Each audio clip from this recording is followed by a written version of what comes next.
Ya, sidang kasus narkoba dengan terdakwa mantan Kapolda Sumatera Barat Irjen Pol Teddy Minahasa saat ini tengah diskors pemirsa oleh Majelis Hakim dan nantinya akan kembali dilanjutkan pada pukul 15 waktu Indonesia Barat. Di mana kembali kami informasikan bahwa agenda sidang pada hari ini adalah pemeriksaan saksi ahli dari Jaksa Penuntut Umum yang baru saja kita saksikan bersama-sama. Ini merupakan saksi ahli digital forensik Rujit Kuswinoto. Nanti pada saat sidang kembali digelar pada pukul 15 waktu Indonesia Barat, pihak Jaksa Penuntut Umum akan kembali menghadirkan satu saksi ahli lagi yang nantinya akan kami konfirmasi bersama-sama siapa yang akan dihadirkan oleh Jaksa Penuntut Umum. Setidaknya baru saja yang kita saksikan ini adalah keterangan ataupun juga pertanyaan yang dilontarkan dari pihak terdakwa dan juga kuasa hukum terdakwa Irjen Pol Teddy Minahasa, di mana tadi didalami untuk saksi ahli ini berkaitan dengan adanya pesan suara yang juga turut diperiksa dari telepon genggam milik terdakwa Teddy Minahasa, kemudian juga fokus pada proses ekstraksi data dari telepon genggam. Tadi juga kami mendapatkan informasi bahwa pihak Lab 4 tengah melakukan ekstraksi data terhadap telepon genggam milik Irjen Pol Teddy Minahasa pada 3 tahun ke belakang, di mana tadi juga cukup disoroti bahwa jumlah dari data percakapan ini berbeda dengan hasil laboratorium digital yang kemudian ini diserahkan kepada pihak pengadilan.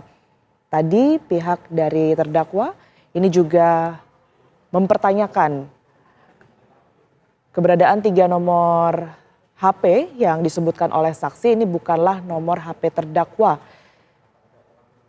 Sementara sebelumnya pemirsa dari Majelis Hakim ini juga mendalami seputar komunikasi yang terjadi antara Irjen Pol Teddy Minahasa dengan sejumlah pihak lain termasuk dengan terdakwa lainnya, yakni dalam hal ini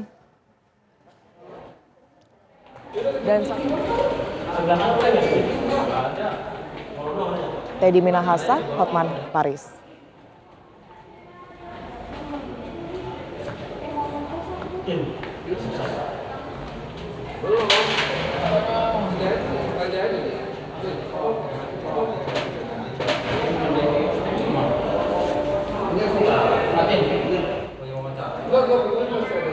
Ya, dengan metode ilmiah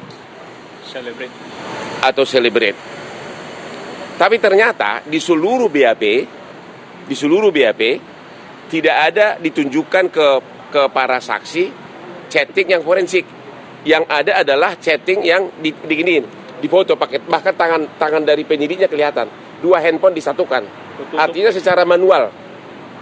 Jadi sesuai 6 Undang-Undang ITE, seluruh BAP, seluruh bukti yang diajukan yang ditujukan kepada saksi adalah cacat, tidak sah sebagai bukti. Itu alasan pertama. Alasan kedua, lebih parah lagi. Ahli forensik menemukan dalam suatu handphone misalnya ada 900 chatting. Tapi yang ditampilkan hanya sekitar 88. Ya, dan dia yang milih. Ya kan? Dia yang milih, katanya koordinasi dengan penyidik. Ya, padahal kan harus ditampilkan semuanya biar kelihatan alur pembicaraan. Jadi dipenggal-penggal. Itu alasan kedua, berarti semua bukti chat tersebut cacat hukum. Padahal kan Teddy Minahasa kan didakwa jadi tersangka gara-gara bukti chat. Ya, jadi itu fatal hari ini. Fatal sekali hari ini. Artinya terlepas dari apakah benar Teddy Minahasa melakukan yang dituduhkan atau tidak, tapi bukti yang diajukan cacat hukum. Cacat hukum, 2 alasan tadi. Ya. Tadi kan ada dikatakan juga keberatannya tidak menerima soft copy ya. Pintar kamu. Alasan ketiga adalah yang diajukan sebagai bukti dalam berkas perkara adalah hasil forensik yang sudah dipenggal-penggal, yang telah diambil sampelnya. Sedangkan Sisanya semua dimasukkan dalam soft copy, DVD, tapi tidak dimasukkan dalam bekas perkara, tidak dikasih ke kita untuk pembelaan, sehingga pembicaraan chat dalam soft copy tersebut, yaitu para saksi, tidak bisa kita tanya karena sudah lewat pemeriksaan saksi. Sedangkan ini kan sudah babak akhir. Soft copy-nya itu baru dikasih tahu ada sekarang. Sedangkan semua saksi fakta udah selesai diperiksa. Jadi ada 3 alasan bahwa semua bukti dalam persidangan ini cacat hukum. Terlepas dari apakah benar atau tidak Teddy Minahasa terlibat dalam transaksi narkoba, tapi bukti yang diajukan sudah cacat semuanya. 3 alasan tadi. Ya, udah tahu alasan satu? Yang satu, yang alasan pertama, chat WA yang diajukan dalam BAP adalah screenshot pakai tangan gini, manual. Bahkan sidik jari dari penyidik kelihatan. Padahal menurut Undang-Undang ITE harus diforensik secara utuh. Yang kedua, chat yang dimasukkan dalam forensik, misalnya ditemukan 900 chatting, diseleksi oleh dia sendiri, dipilih-pilih, yang dimasukkan biasanya hanya 80. Padahal kan klien ini kan disebutkan bersalah dengan chat tersebut, tapi yang ratusan lainnya disimpan dalam soft copy, tidak dikasih ke kita, tidak dikasih dalam berkas persidangan. Itu kira-kira. Ya, jadi dipenggal-penggal dan soft copy-nya disimpan, tidak dikasih dalam persidangan. Jadi 3 alasan, semua buktinya itu menjadi cacat hukum. Nanti kalau misalnya melihat kayak begini, apakah nanti pada saat mendatangkan saksi yang meringankan juga akan mendatangkan... Oh ini, nanti pada saat saksi kita akan memperkuat ini semua bahwa ini adalah cacat. Ibaratnya begini loh, kalau kau misalnya selingkuh dengan seseorang, perselingkuhan tersebut dasarnya adalah chat, ya. Dari chat itu ditemukan ada 900 selama proses romantika kalian.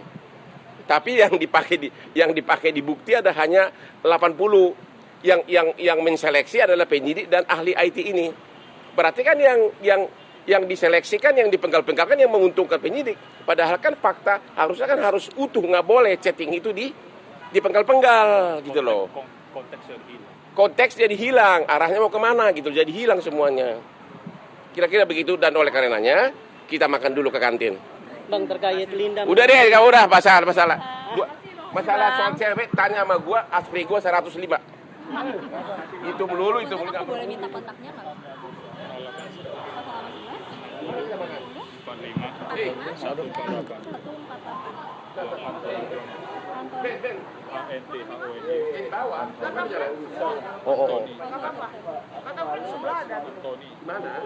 Iya, itu tadi pemirsa tanggapan dari kuasa hukum Teddy Minahasa, Hotman Paris Hutapea, yang menyebutkan bahwa keterangan saksi ahli pada hari ini cacat hukum, di mana itu dilandasi oleh 3 poin, di mana 3 poin tersebut ini adalah bukti yang diajukan berupa percakapan chat yang diajukan ini berupa tangkapan layar ataupun juga screenshot. Kemudian juga yang kedua, ahli forensik ini menemukan sebanyak 900 chat, sementara yang terdapat atau yang terlampir dalam BAP ini hanya sekitar 88.